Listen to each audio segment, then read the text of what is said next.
Olá, amigos do Facebook e do nosso canal FEPB TV no YouTube. Aqui estamos nós, eu, José Queiroz, e a nossa queridíssima Mari Lourdes, Olá. para juntos com vocês abrirmos a página aberta de hoje para o nosso estudo, de toda quarta-feira. E hoje nós temos simplesmente o estudo do livro Vinha de Luz no capítulo 52, com o título Avareza, um dos grandes pecados capitais. Não é assim não, olha, deixa eu lhe ensinar. Quando bota de cabeça para baixo, Não, é porque eu tenho que não ficar... perturbe, não Eu funciona. tenho que ficar olhando. Né? Então, vamos ao estudo da noite, ok?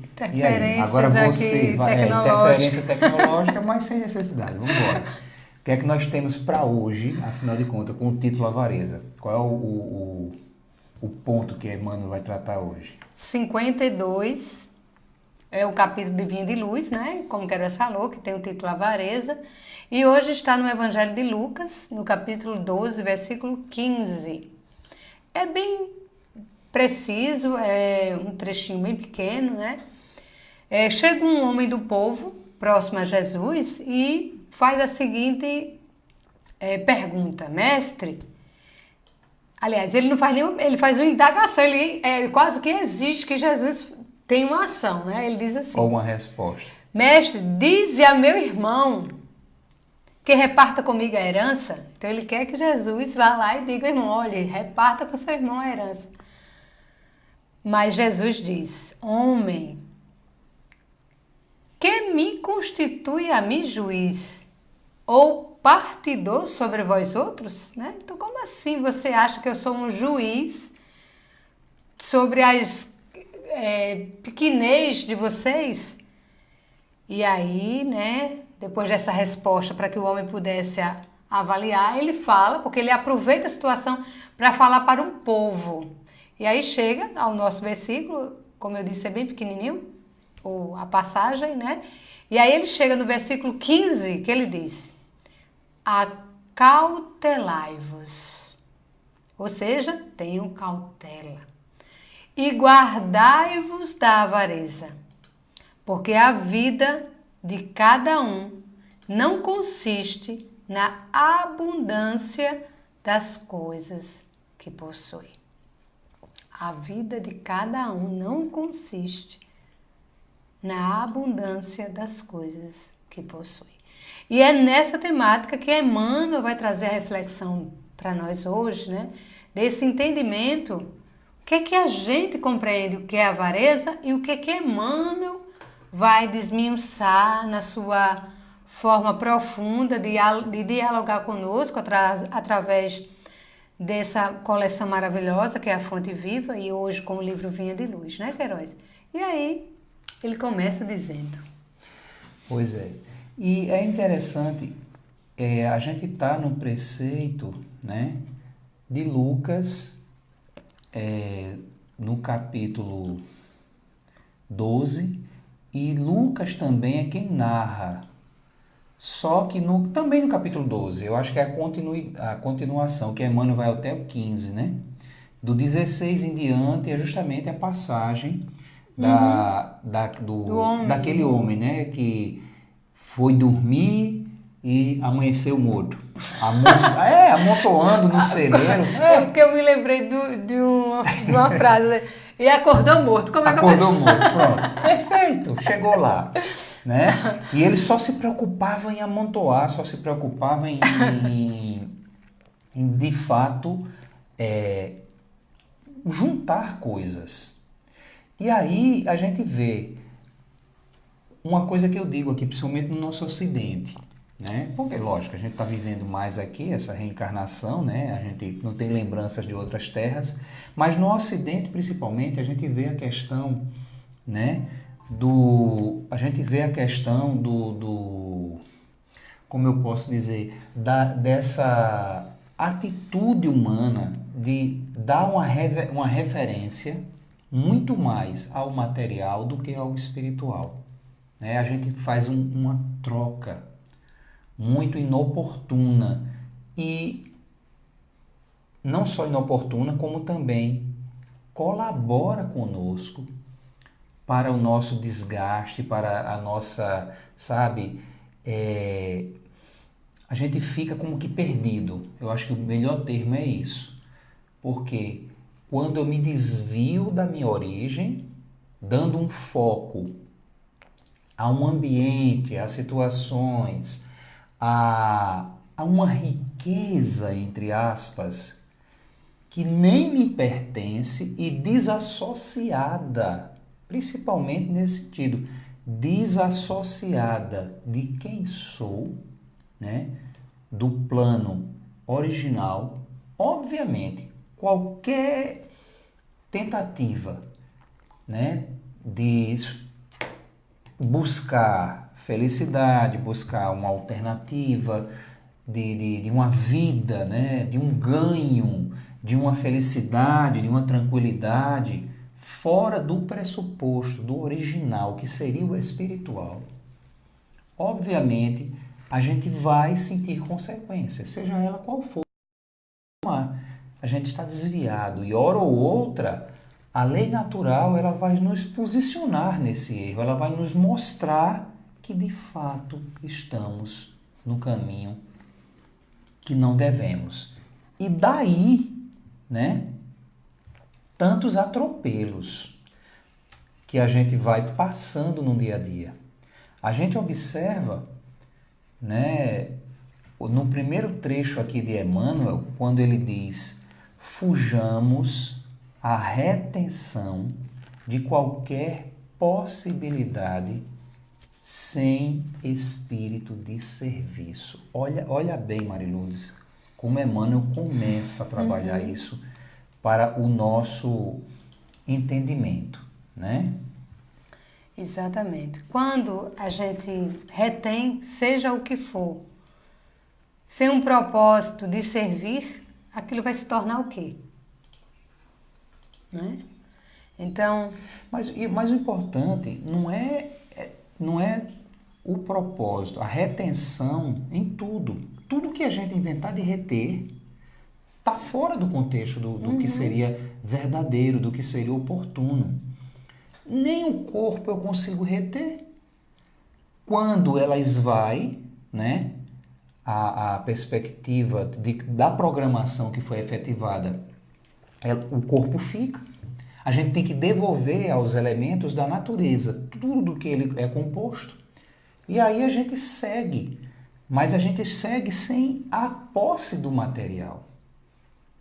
E é isso que fundamenta, porque uma coisa que a gente deve ter cuidado e aprender realmente com perspectiva para nos dar tranquilidade e aplicar no dia a dia, é que tudo mais que vai me aparecer na vida, no sentido material do texto, da conquista, é mera consequência do dever reto e bem cumprido. É mera consequência. A preocupação com isso, em virtude, inclusive, ela é secundária, terciária. Eu tenho que me preocupar sempre no foco de fazer sempre o que eu tenho em mãos, na realização, o melhor. Não é verdade? Sempre fazer o melhor. Porque quando eu fizer o melhor em tudo, as coisas vêm. Né? O melhor no estudo, o melhor no trabalho, o melhor no trânsito. Todo o resto vem. Né? O melhor na minha religião, mas sempre naquele foco, naquele objetivo central de valorizar o essencial, as coisas verdadeiras, como disse Jesus, coisas que não perecem, que a traça não come e o ferrugem não destrói. Isso é que a gente deve focar, né? Porque o que é nosso é o conhecimento, é a sabedoria adquirida, é a experiência bem vivida. E também se a gente continuar fazendo os defeitos, que aí os defeitos nos acompanham, né, Marilene? sim, com certeza. Tudo que faz parte do que somos sejam qualidades, né, nas virtudes ou também nas questões da nossa ignorância, né? Nós vamos levar para onde quer que estejamos. E é interessante, Queiroz, que no ponto seguinte ele diz que as próprias águas benfeitoras da natureza, quando encarceradas sem preocupação de benefício, costumam formar zonas infecciosas. Quem vive à cata de compensações, englobando-as ao redor de si, não passa igualmente de avaro infeliz. E aí eu queria me reportar aqui. Você não se adiantou, não? Não, é o ponto 3? A avareza não consiste apenas em amealhar o dinheiro nos cofres da mesquinhez. Tem razão. Você citou isso aí? Não, pulei. Pensei que você tinha falado. Então, primeiro ele vai dizer, né, que a gente tem que fugir da retenção de qualquer coisa que não tenha um espírito de serviço. Depois ele traz a avareza, que a avareza não consiste apenas em guardar dinheiro nos cofres da mesquinhez. Ou seja, reter, né? Reter aquele dinheiro, guardar. E em seguida foi o que eu li, né? As próprias águas benfeitoras da natureza, quando encarceradas sem preocupação de benefício, porque às vezes até a água ela se junta, mas existe um processo, ela se junta aqui, mas segue. Ela é fluida. Ela não fica presa. Se ela fica presa... Para ela continuar e ser benfazeja, ela tem que fluir. Fluir, exatamente. Se ela estagnar, se ela está presa, apodrece. Exatamente. Então, tudo que a gente procurar reter, apodrece. Então, obviamente, ninguém está dizendo aqui que não devemos investir, né? Num guardar um dinheirinho para uma emergência, né? Fazer nossa reserva para um futuro, não. Porque isso aí está dentro da responsabilidade do contexto da vida e da necessidade material. Isso aí é planejamento. Mas planejamento é diferente. Mas é bom salientar isso, né? Porque a avareza persiste numa ânsia constante, única e assim desenfreada de sempre ter mais e nunca tá o suficiente. E eu sabe, aquilo ali me faz mal, aquilo ali me provoca problemas até de saúde. Sim, e é justamente isso que ele diz aqui, Queiroz, no ponto 5, que é onde eu queria chegar, me adiantei, porque eu queria fazer uma citação aqui de Joana.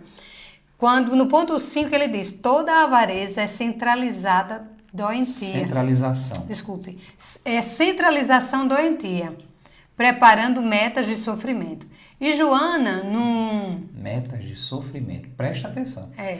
Presta atenção nessa frase de Emmanuel, meus irmãos. Metas de sofrimento. É brincadeira, né? Isso. Então, toda vez que você se predispõe a um mal desse, a sua meta não é ser feliz, não é ter poder, não é ter prestígio, não é ter dinheiro. É sofrer. Pronto. E Joana Queiroz, numa psicografia na noite de 9 de julho de 2010, em Moscou, na Rússia, ela vai... Foi longe, hein? Foi, pois é. Ela traz justamente uma mensagem com o título O Tormento do Egoísmo. Olha o que ela diz aqui. Ela vai trazendo uma ideia de como o nosso ego, né, a estrutura egóica que nós vamos nos colocando para nos proteger, muitas vezes nesse desequilíbrio entre o meu eu divino e o meu ego, né? Ela diz que em razão dessa governança perturbadora, o ego está sempre vigilante e dominador, em luta contínua para manter-se dominado pelo medo de perder a posição de que desfruta. E aí ela vai dizendo, olha só, e o ego se acerca da presunção e da avareza, de ciúme e de desfaçatez, de suspeita constante e de censura aos outros, de forma que não se torne conhecido, permanecendo na obscuridade dos seus propósitos enfermiços. Então, não é só a avareza vai vir com todas essas questões que vai sendo desenvolvida. Por isso que Emmanuel coloca aqui, olha só, meta de sofrimento. Porque um avarento, ele nunca, não é a avareza só, é o medo de perder, é a ganância, é a minha baixa estima de querer ter para ostentar, ou o medo de ficar sem nada, e aí eu vou juntando. Então, são outras questões que vão aparecendo, né, ao redor da avareza, que vai adoecendo, né? E ele, olha o que ela continua dizendo sobre o que é o egoísmo, né? O egoísmo é virose e perigosa que ataca a sociedade contemporânea, qual ocorreu em todas as épocas da história da humanidade.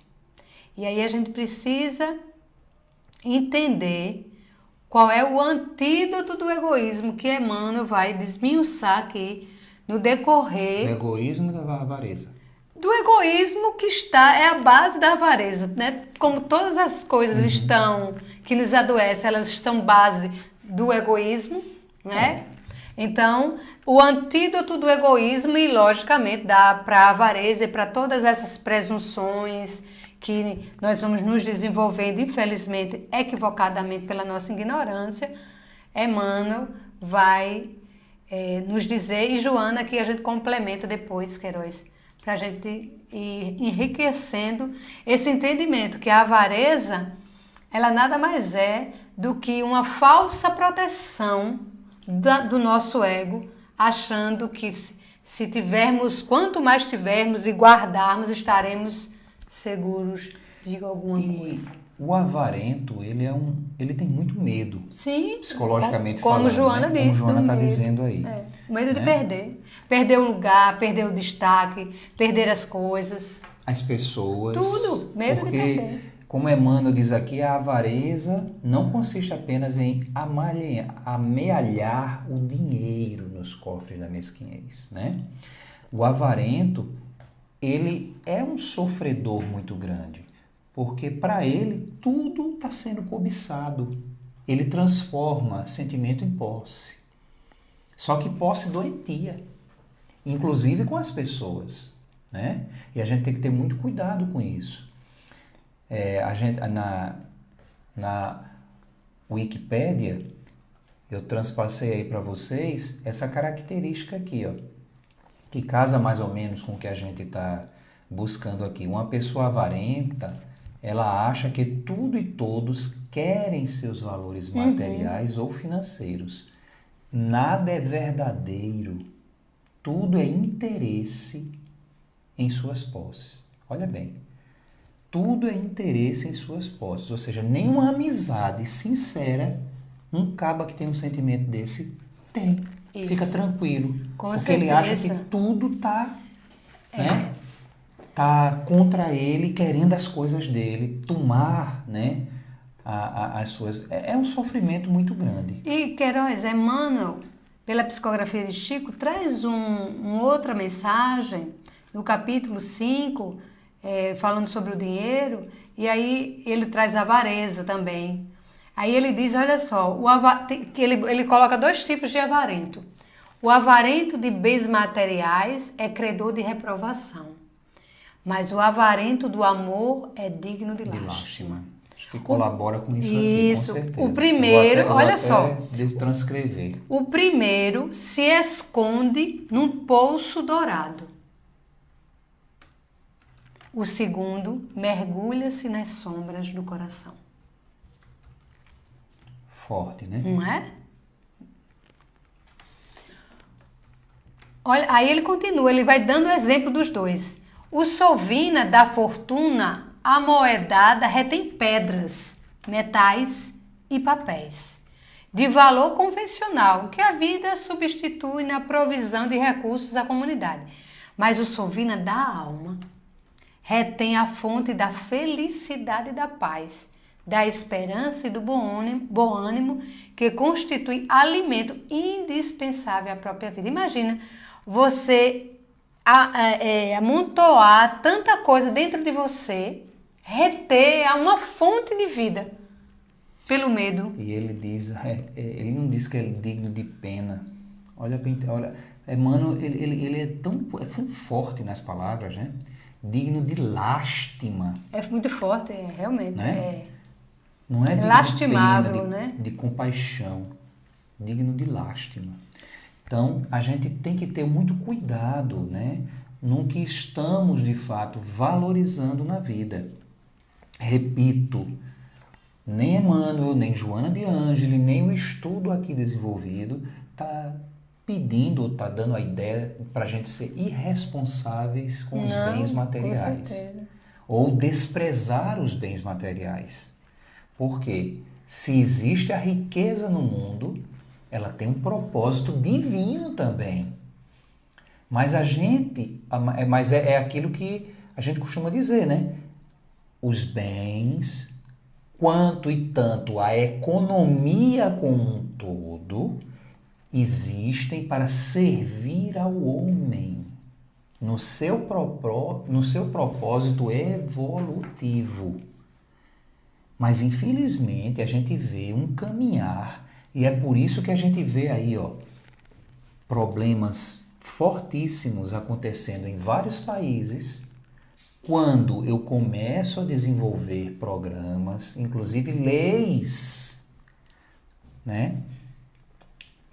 Leis que regem uma nação, uma economia, baseado no contrário.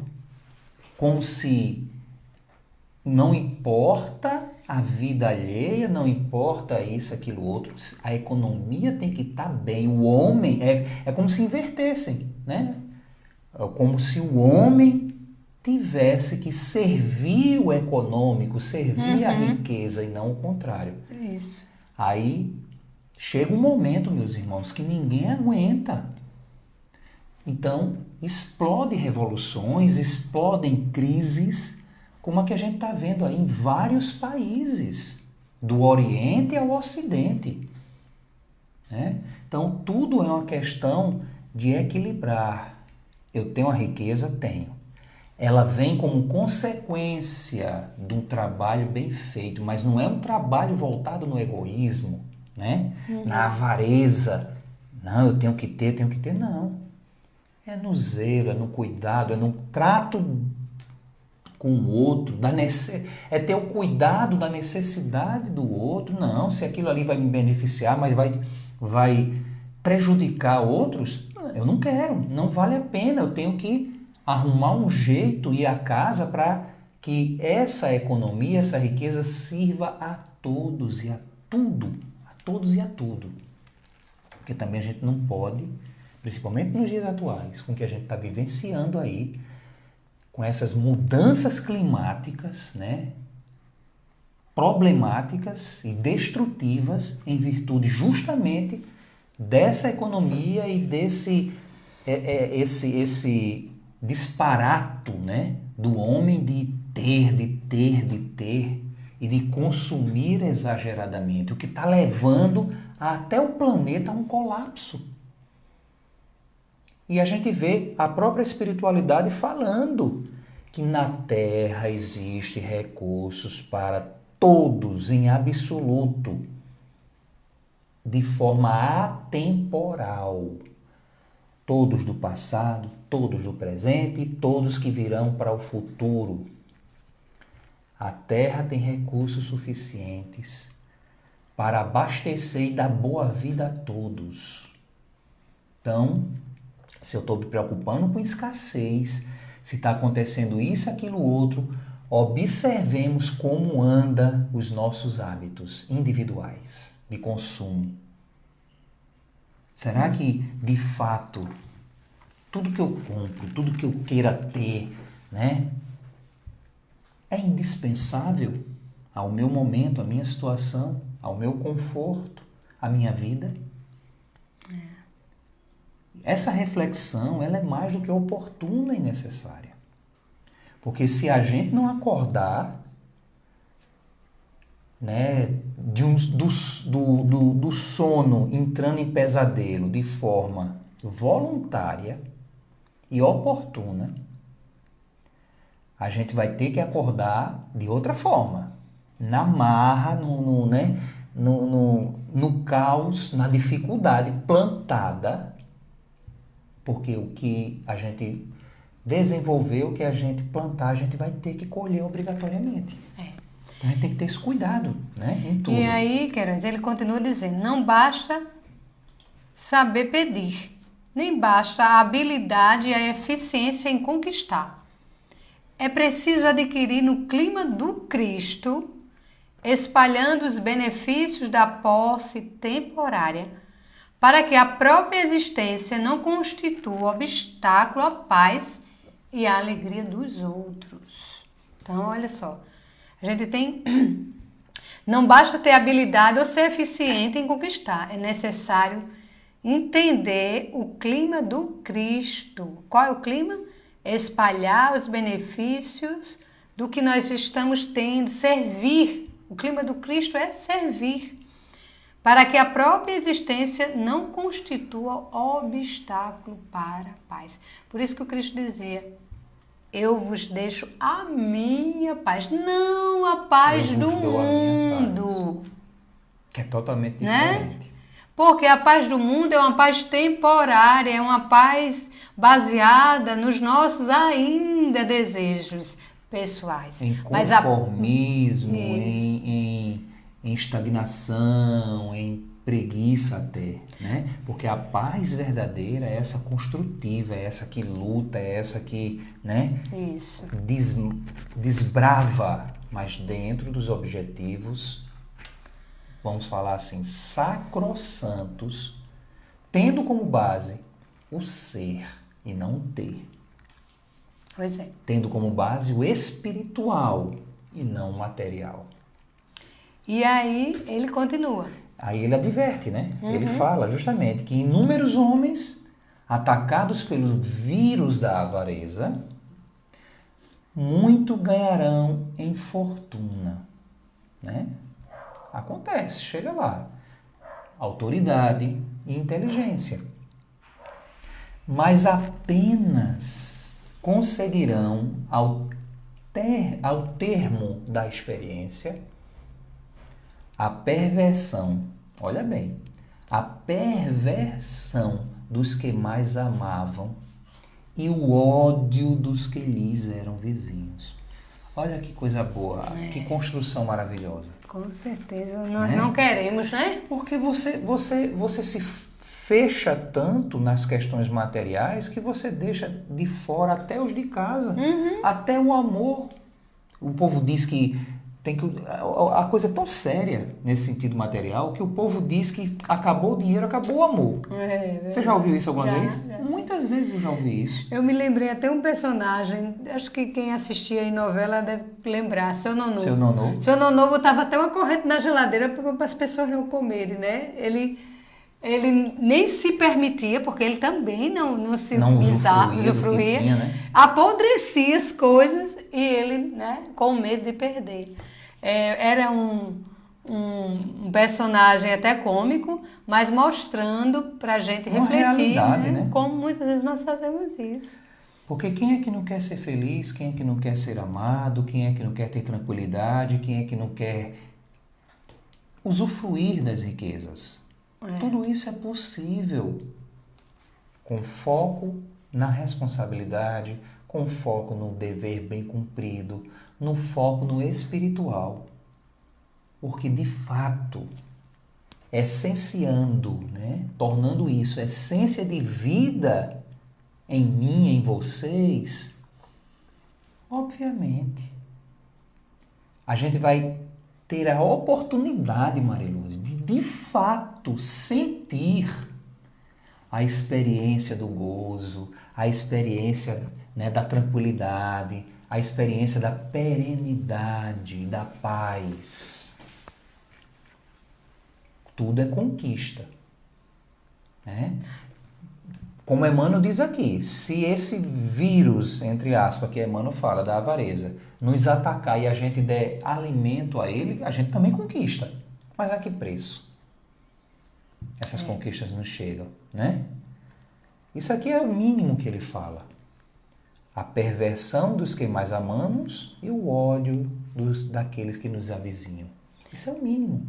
E Emmanuel continua nessa mensagem que é intitulada também como avareza, que ele diz que o primeiro, aquele que junta as coisas, né? O primeiro teme gastar bagatelas e arroja-se na enfermidade e a fome. O segundo, que é das emoções ou do conhecimento, teme difundir os conhecimentos superiores de que se enriquece e suscita incompreensão ao redor dos próprios passos. O sovina da riqueza física encarcera-se no egoísmo. O sovina das bênçãos da alma gera a estagnação onde se encontra, envolvendo-se ele mesmo em nevoeiro perturbador. E aqui ele complementa também, né? Amontoaram as vantagens para a própria perda. Olha bem. Amontoar vantagens para a própria perda. Pensa numa construção. Arruinaram-se, envenenando igualmente o que lhes partilharam as tarefas do mundo. Arruinaram-se, envenenando igualmente os que lhes partilharam as tarefas no mundo. Então você acaba ficando isolado só, né? E aí, é muito triste. Com certeza. E isso, lembremos, meus irmãos, quando a avareza aqui, num sentido mais assim profundo, né? Já é a doença que estagnou e que já denota uma cura mais difícil. Mas também é avarento aquele que inadvertidamente está rumando para isso. E a gente tem que ter cuidado, porque o quanto antes eu caí em si, né? Cair em mim foi triste. Cair em si é melhor, porque há tempo. Reconcilia-se com o teu inimigo, reconcilia-se contigo também, enquanto estás a caminho. Tem tempo. Então, aproveitemos esses estudos, reflitamos o Evangelho, a vida do Cristo, que é o caminho, a verdade e a vida, né? Esse divisor de águas que trouxe o amor como premissa de vida e que a gente deve colocar lado a lado do nosso cotidiano e não apenas como uma experiência de momento numa igreja, no centro espírita, ou num quadro estampado, né? Ou crucificado num quarto ou numa sala. Não. O Cristo é vivo, é dia a dia, é vivência, é labuta. Ele tem que estar ombreando a nossa existência, lado a lado, porque só assim a gente tem possibilidade de conquistar o que estamos aqui para conquistar. A riqueza é consequência, não é meta.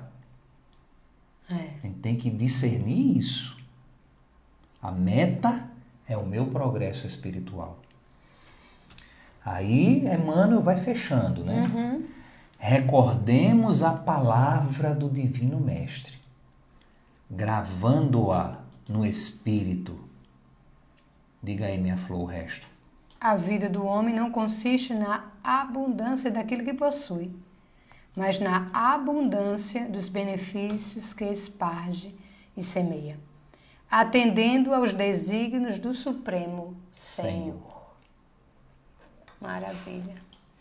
Então é isso aí. A avareza, né? É o título, então já temos a vacina para esse e tantos outros males que afligem a humanidade, né? Então, basta a gente buscar, não é isso, Mary? Então, nós estamos chegando ao término do nosso estudo da noite e sempre concluímos com um poema colaborado, né, pela espiritualidade. Hoje, quem é o colaborador? A nossa querida amiga de sempre, nossa querida Maria Dolores. E o título que ela nos traz hoje é Anotação em Caminho. Anotação em Caminho. Vamos lá, vamos ver. Ela diz assim: sob os riscos da jornada, na vereda transformada, em sombra pedindo luz, recorda que em tuas mãos, no amparo aos próprios irmãos, brilha o ideal de Jesus. Age auxilia, perdoa. Na essência, em toda pessoa, o amor plantado produz. Essa semente divina, se cultivada, germina para servir com Jesus. Dores, mágoas, desenganos são instrumentos humanos formando as bênçãos da cruz, de vida, esperança e paz, pela qual encontrarás a redenção com Jesus. Coração, não vai sozinho. Entre as pedras do caminho, aqui o serviço faz jus. No trabalho e no perigo, guarda esta nota contigo. O companheiro é Jesus. Hoje, ontem, amanhã e sempre, né? De fato. Isso. Então é isso aí, meus irmãos. Obrigado pela companhia de vocês. Compartilhem o Página Aberta, divulguem, né? Aqui conosco, colaborem também, que a gente sempre fica aqui no chat, prestando atenção, né? E sempre bom a oportunidade de saber que vocês estão interessados no tema, né? Estão colaborando com o tema. Aqui estamos todos nós para aprender. Verdade. Aprendermos juntos. Isso Então, mesmo. temos o compromisso sempre às quarta-feiras, 20 horas, ao vivo pelo Facebook. E logo a logo estarei colocando também no canal do YouTube. Então, um beijo no coração. Até semana que vem às 20 horas com mais um Página Aberta. Contamos com a presença de vocês. Muita paz. Até lá.